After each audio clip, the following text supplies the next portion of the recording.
Welcome everyone to that one Goosebumps podcast. Tonight I'm joined with Josh Reviews Incorporated.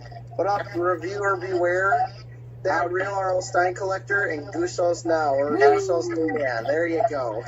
And tonight's book is A Shocker on Chapter 3. Now, because last time Josh Wasaki started us off, Mr. Irby started us off.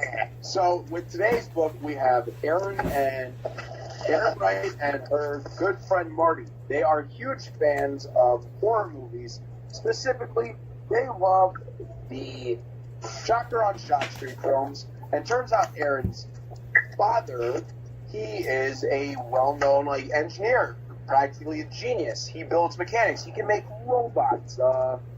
And he asks Aaron and Marty if they want to test the ride for his new Shocker on Shock Street theme park. But the issue is, it's not real. Is it? It's an interesting twist. It's a really interesting Goosebumps story. I was talking to these guys earlier saying this is one of the books I'm more excited to talk about. This one's got a lot to unravel, you know? Yeah, it's got a lot of depth for it, and it could have definitely had more than one installment in the series. Okay, Jeremy, go. I mean, I don't remember all the details of this book. I like the twist in it. Brandon, what'd you like about this book? Well, I like the horror movie versions that they did of characters, like the Mad Mangler stuff, like what they were based off of. It had a lot of 80s big dick energy. Yeah. Wasaki, I don't know. tell us something you liked about this book. I would probably say, I don't know the story.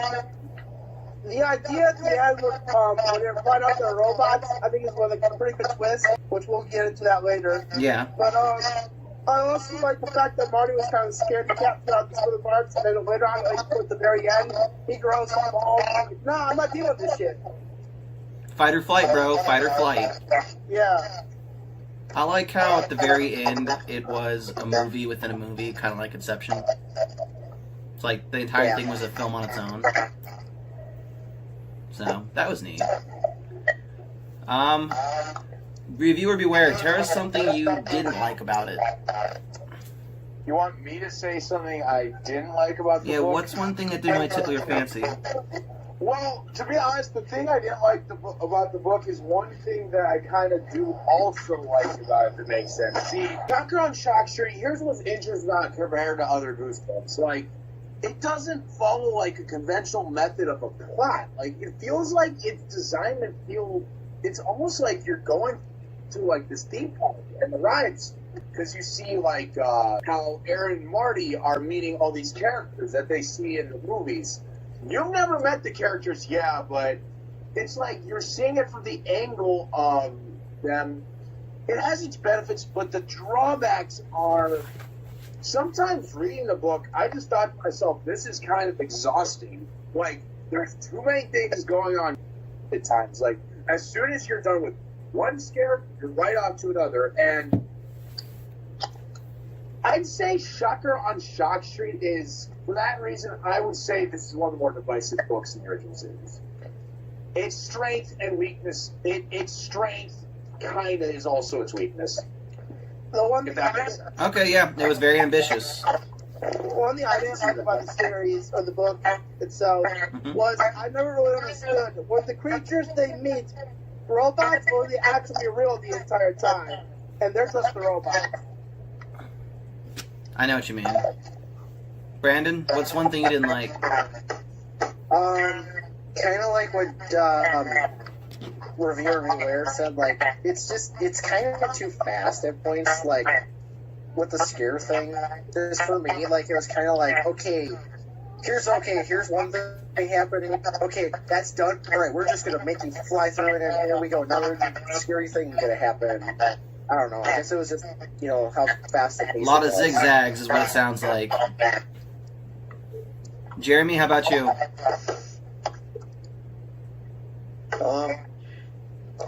I can agree on the same thing still.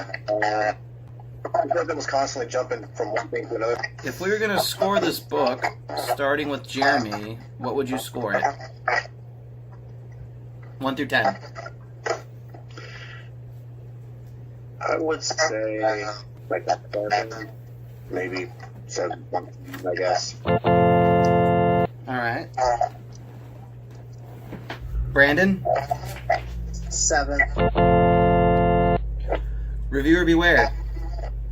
I am going to give Shocker on Shock Street a 8 out of 10. Normally I'd only give it like a 7 because, again, it doesn't feel like an actual plot at times. But a lot of the scare ideas are quality, like the Cave of the Priests. So when they went into the cemetery, that was awesome. And the one thing that probably gives it an extra notch is that twist is phenomenal. First, they're like, oh, it's all a movie. It's all fake. That's the actual twist. No. And then they unleash another one, and it just leaves you stunned. And in a way, I've heard people say it's sad, and I could totally get it. Because all of a sudden, just the weight of the air just gets sucked out of, like, the entire book in one twist. I'm going to go 8 out of 10. Okay, and Wasaki.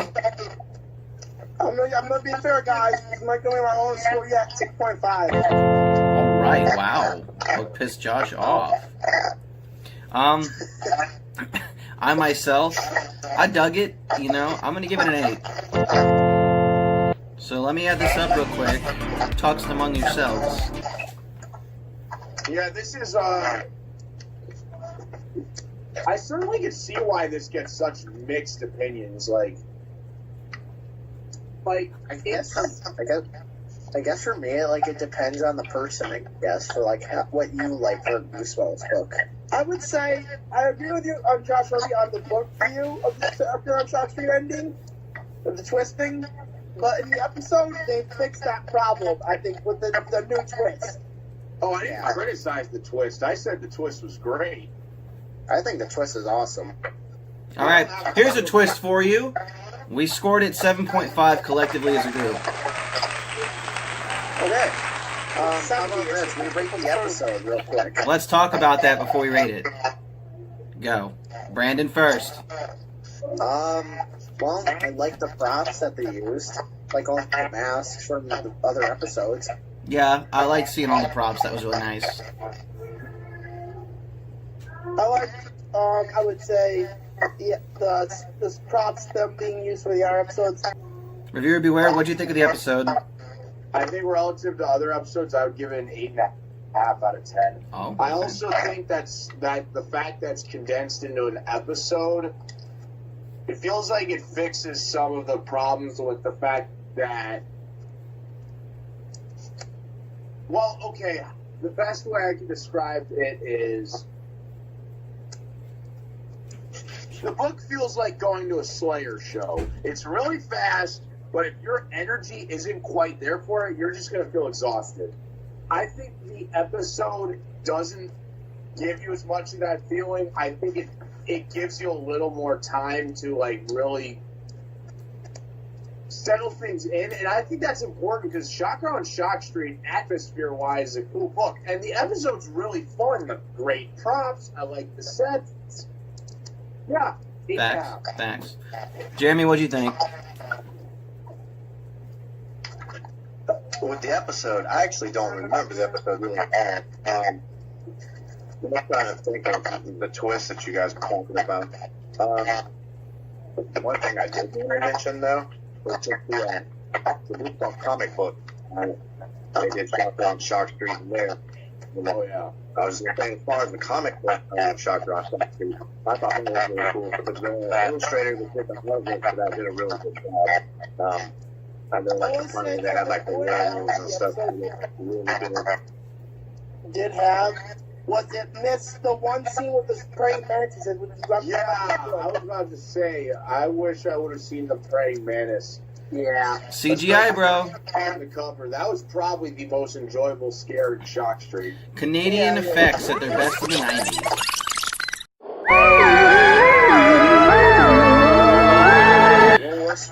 let's rate it. Okay, Brandon, give us a number. For the episode, I'll give it an 8 out of 10. Josh? I'll give it an 8. Other Josh said 8 as well. 8.5. 8.5. Jeremy? I'll have to say, just because I don't actually remember the episode very well. Alright. I don't remember how well the episode followed. I'll give it a 9. Let me add that Say up. 5. So would you guys say this? Do you guys honestly, like, do you guys think you would take, do you guys think this? Do you guys honestly think that you prefer the, do you guys prefer the episode to the book? Ooh, that's a toughie. Ooh. I would say I prefer the episode to the book more because I like the added twist with the robots, and then that when they come together like, yeah, we're not gonna let you put us to sleep, and we're gonna turn you into a robot too, buddy, and then we're gonna kill you. I'm gonna go with, I like the book a little more.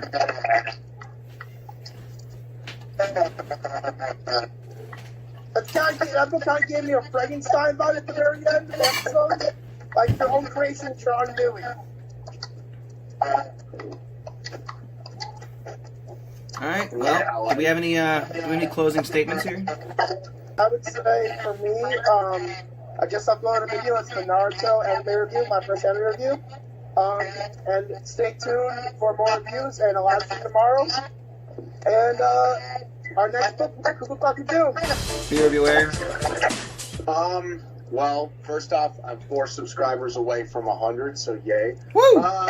My editor's working things out with himself, but we're in a good spot. We're working on Let's Get Invisible now, and I have just started my channel, and I'm getting started on the second project I'm doing, which me and another friend are going to review a famous video game trilogy known as Spyro the Dragon. We're working on that now. It's in pre-production. We're getting things going. Stay tuned. Jeremy? I'm finishing my Ghost of Fury behind the stream audio book, and on the computer video finishing up it now. Tomorrow. After that, I'm probably going to try and start reading some of the Fear Street books, the Fear Street Sagas books. I want to do like something that focuses on the timeline of all the stuff that actually went on in the chronological order and all the Fear Street stuff. That's what I got going on. Okay. Alright, well, this has been that one Goosebumps podcast.